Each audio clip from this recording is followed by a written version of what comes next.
Bisa say so mampanin bi eka baabi a eye Ghana ye constitution no emra say say keep the autopsy report from the state anase o manfo na na anase abusua president no efri mu yenkonko hwe sa interview no emra. It's always tough around this year. I mean, this time of the year actually, and just it's just one of those things, that you would never, and the even more sad part is he passed away just a few days after his birthday. So that whole period is quite difficult, knowing that you can't just make that simple phone call or that call would never come through, and the unique relationship that we had, being his only child, waking up in the morning, having devotions with him, and stuff. These are the small things that, as a child you'd miss from your father. So it's just one of those things, just various thoughts just running through your mind and stuff. But I mean, it's 5 years. I'm glad that after 5 years I've been able to lay a wreath on my father's grave. So for me, that's an achievement. So yeah, just one of those things, I guess. Can you remember your last conversation with your father? Of course. I mean, I was actually in the castle on the day he passed away. I remember waking up very early in the morning, going to his room. I actually went to wake him up, because normally we wake up in the morning and then we go for a walk from the castle all the way to Independence Square and back. So I mean, I was fully geared, ready for the walk. And I remember him telling me that he wasn't going for the walk this morning because he was waiting for some medical doctors to come and check on him and stuff. But I mean, we had a normal conversation. I spoke to him about work and the stuff that I was doing. He was very supportive. He gave me a lot of advice on that day. And yeah, it was very random and weird day, but it was okay. So I guess that's what it is. When did you know something was wrong 5 years ago? When did you know on that particular day? When did I know? Yes. Wow. I mean, I knew my father wasn't well. I mean, I'm not going to be oblivious about that. I knew my father wasn't well. But I didn't expect him to die, of course. But yeah, I mean, I had lunch with him in the afternoon and he seemed to be okay. So, to hear that he passed away a couple of hours after that was a big shock, was a blow to me. So, that's what. You had lunch with him on that day, 24th? Yeah, I had lunch with him. Around what time? Me, my father, and my aunt, Auntie Araba. She came from Bahrain, and we had lunch together. So I was there, and he seemed okay to me. So, I'm sorry I have to press this because a lot of people are saying that he died in the morning, and if you're saying you had lunch with him, I had lunch with him. I can At what time? In the lunchtime, afternoon, around 12, lunchtime. Yeah. Around that time going. So I definitely did have lunch with him. So, as a son, are you surprised by the level of controversy around your father's passing? Well, I've heard a lot of stories, but I'm not the type that, I mean, I don't let things get to me. I mean, people will say what they have to say. I also believe that, in order for you to take an action or to want to know something, there must be some level of evidence and some level of facts. So, I mean, there's been several rumors and stories about what happened to him, how he passed away and all those things. But, I mean, until I see some concrete, evidence, I don't really have much to say. And I mean, if someone was to approach me, or if we had to do any sort of investigation to find out, of course I'll champion the cause because he's my father, and I want to know. So you still don't know what he passed away from? I personally don't know. I mean, the hospital never gave the family any autopsy report to show that this and this and this was the cause of why he passed away. Yo, additional, I'm even surprised. I'm say, Senia, ya chairman, Professor Mills, ne ba pa ena okasa no say, or no do yanka yen launching investigation into the death of his father. Because as a time no okasa no, me gidi se besi ne no, eba no kra no, onim adekodia befa ne papa edekoye. Na yensa aka nana enim for the third. Chidom hima edema odom na ebusua ewo a confused traditional area. Are you not fooled by saying this things to them? Yeah, nana ya mawajo emo akwaba. Yeah, Edda papa. Na ebusua what to say? Na me adom. Yo, nana enumre ye ba wasue ya breo. Mse ye di modishie the late Professor Mills. No ye Ghana mampeni wonyan baby ko na ye di ne ho nkomo na baby ne pese o clarify my kakra yeso yenya mfoni bi a emre bi one His Excellency Nana Addo Dankwa akufo-addo ego di nkomo ogina abusuan na emu de to na nim se be ya anka onye ne obetumi aye bia so mampeni na onhwe ma abusuan ensanka autopsy report chese nia ema modishie no etoye no yabo ne ba no ne baso audio ono anase video no so kire mu se besi ne nsa enka autopsy report ebusuan mo fa ne sen se enfie se du mienu emu ani se modishie na oyo mampani waka baabi na oman no entumi emma mo nsa enka autopsy report mo fa ne sen. Yo, ohine mami chia wenyumre na mi chia wetiefo. Yo. Na mi chia mi nyaba mapeni a oti wofidi kase isu. Na mi twemle kankwa konfinchi adom na fo nyina ne busia peni ode bituna konya so na nakwabna ban no. Bebi a me peni fo wo bi awrade hira. Nokre we bi sami asem kase na meyiwa no we de na ka wose mi jama mebusha penyi na okasa na ka miso mabam sa na wafre media meyiwa no mo ise me ko omampani asha ye kasie mu a ani mabusha mpanifuo ani mi youth ani mi nya pani a ote akunya kasi sua no kwa nyina ya chiomai mu ha ye hu niama na ekoso asumdwe park ya asumdwe park ada ne bola sabi ye no wi wo ho na sabi kafra penifo anim sabi abadamfo mpo asabi ya so abadamfo wanampo wa busia sabi so wota na busia be pen kurabe pa na afibia yakọ pra naso de kra wesa toso na kantam okunya obetna akunya kasiye so awia si nyinala de omani hu no na sabi ya de ni kotu be se akokwa tenta owu a woni wura na I can't control myself. Kafra. Yeah. Se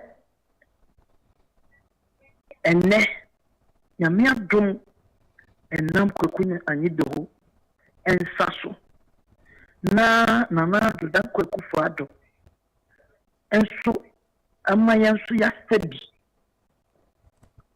na yeko park no so kama eko she yedihye na nuonyam yan abusia no ade ba ko abribia yempedifo no eko akuda yehu ni se omukwa akuda onyam tuni bitu na nyam se osoro ani yefie na sase so ade ya kwantum enti yegye ni sɛ ho nipadua ne nka yɛ ho but ho kom ne de ye ne na ti de bia eni kyeni onyam sakate sɛ ya ye dia sɛ ye de hye na busua tena se na ye kwae ye na ho antwitwa na tena se kama na ya ba betena se sɛ onipa ya de sa ye yi ana o sa ye yi nti ena me ne mpelifo ye so ko abankasi good kwada o mampeni ase na me wie na ma youth ni nyina peniti me betena akonya so 2015 2016 peda me course na me youth nyina bi sakana na wa baidie nya ehia ye sɛ ye be sɛ ye hu sɛ ye na mamo edie na de ne to a na no mo ansie do itina ye ntabkase ameni me youth a we buhyenum ewo itisa nyame aye adom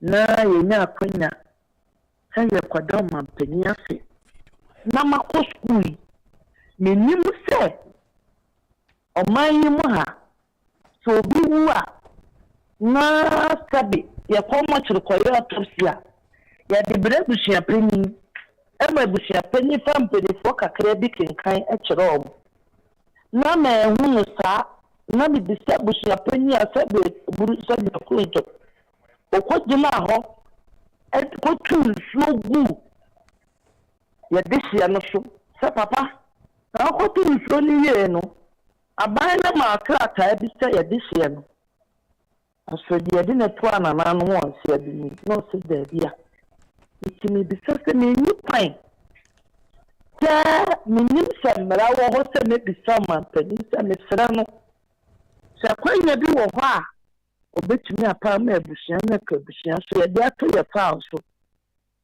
na daati me so me ye pani sɛ na nanyifo oto so mienu bekɔ me adaro yo enu ti man ka bɔne no na fega na nyina to atese ne di gu obi ebusiam bi paache wo obi a wanye ebusiani na wo besore na wo tutu ne ntoma sɛ wo kopere sɛ obi e na ebusiani by force dabi ebi si wo kuro ben so dabi odom na ebusia no anya sɛ ne yi yeti o from day one odisia no akwa akura no omampeni bi a no osisu hu onim sɛ papa no adikle wo wiase nyinala sɛ wo fie konfi otom oyo dom kenkan history na o matre sɛ ye nkyini asama because obi mu nante ya no mu kopie otom ho ansa na obi be pia pam ansa na winiba ne bubu nkuro na ebe shopio etenye sebe ye ni edwuma bi ye eni bibi ye ena ya hotaye eni ye tutu ye ntoma sebe ye ko na anyenye bi amampani ote won eti onim dia enko obema ye kwan se ye mra nanim oburoni mponi mse Professor Mills uka konfi no abo otwe oburoni mukuri asiafa na nyina na kasa ufigana na ye backup the Professor Mills na waka otom account na mpacho odom na ni be no wo otom eye na nyanyimfo amadehye nkwa na egu otom ho a wo odom na fo odom na ni ebusua pani a ye fe ne nana akiremu akwa onu no tu nsuo gu ye dehye no so eti se ne obi gina ho no say Professor Mills afedi onfi konfi bia onfi odom na bia ne ya eya me sama betuna konwa no so na obi abebie na no se prof fie konfi na konfi adadin enye se ye nim dia ye betumi ayo na ye nim no mum ya ma kwan se enuanom no omo di buo ni die bi ebe ma abusua no sa na nkadia omo di toaso akọ omo anim no omo di bie buke fafa konfi Na fe di odom na fo. Ehu se ebere ye ahowo na eche. Enye se yenim kasa pa. Na ye frɛ yɛ ɔdom na yɛdom ahɔwo yɛboa ahɔwo yɛnim kasa but yɛkasa wɔ ne mmerɛ so ikyɛnyɛ ɔkɔmbi na die mmerɛ so sɛ yɛhyɛ ɔdehyeɛ ne nnuonyam wɔ kumfi asase so okay efisa wo hɔ a ne afrɛ sɛ media fo bi aba media na aba no pacho wo then ne ayɛ wɔ kumfi ne yɛde na kɔkyerɛ sɛ pacho prof fie nie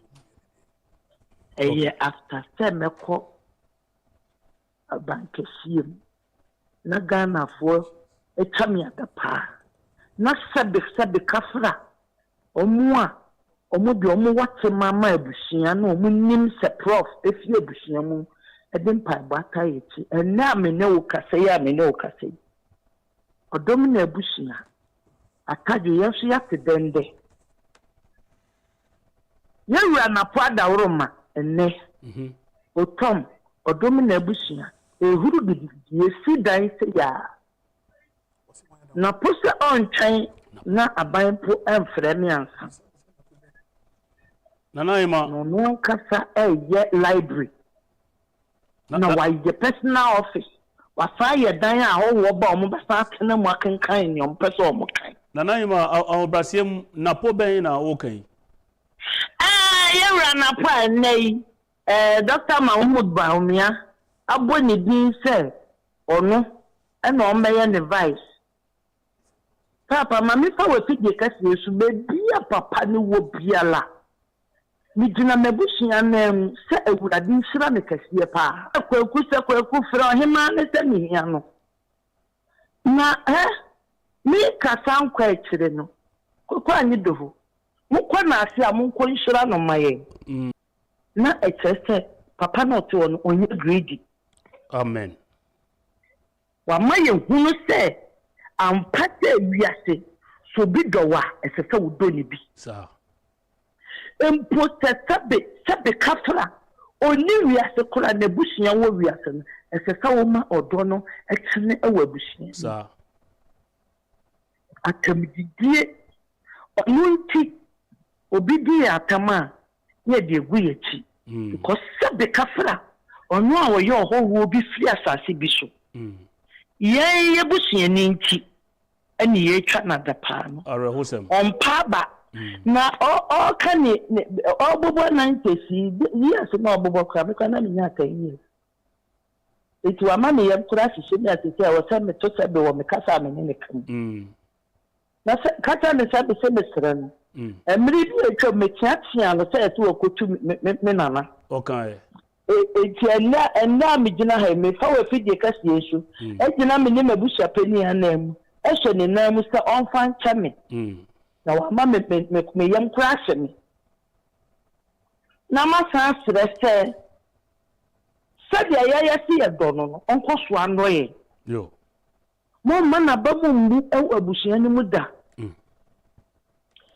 sadia wo kaiye se wo tidi baabi na papa ne faafin e frɛ no na papa ne nina na wakɔ n'akyi no bi nim kwan ofa so kɔ n'akyi na still kokwa ni de ho so onna wo papa no ho no ye bom paye se ho da na sunsum wode a ye siso omubato atomu nhia ne da okay omuba frɛ but omu hu ne kra yo so far as we still remains Odomina family in this country kokwa ni de ho still resist in our hearts amen he's our brother. Amen. He will forever be our brother. Yo. Nana the son of the late Professor Kencity Mills. Okay. Nana ima mpacho ombrasiem nyame ya adomo a eye 24th busumi edien na abusua no eye.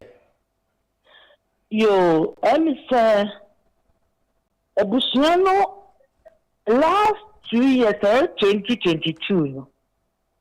Yeko share this year was ye bibi. Initially, the Naka no, say 21st of July, no, and Kawatia, and Kobina 80 years. Okay.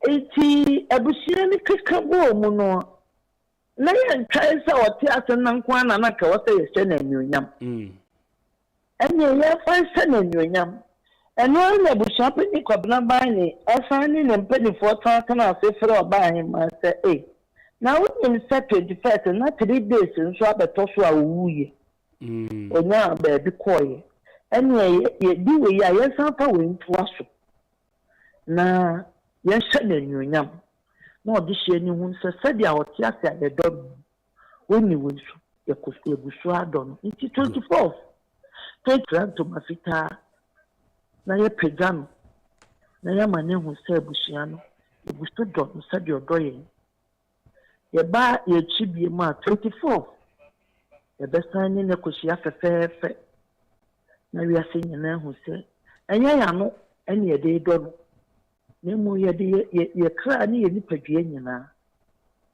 ene do no yo nana ye beko asundie park yo ye ko le yo nana ye beba abe bo mochi don beba beta mochi na nyame ye adomo a ye hwese mo yes our program ni wi a mrebe mu a ye de beba studio ha na ja motumi ada ye adofo ase na nchechem bi wo ho no foforo so a ye de amamo ye beda wase bebre se o upe bre eni edi nkomo nyame sha bebre yo orofo ye nana eni for the third chidom hima ewo odom na abusua ewo Akumfi traditional area ena yene no atwetwe nkomo no mame enda ne me ho sima enje aboafo nkrato me ba na ya to adwumedie nso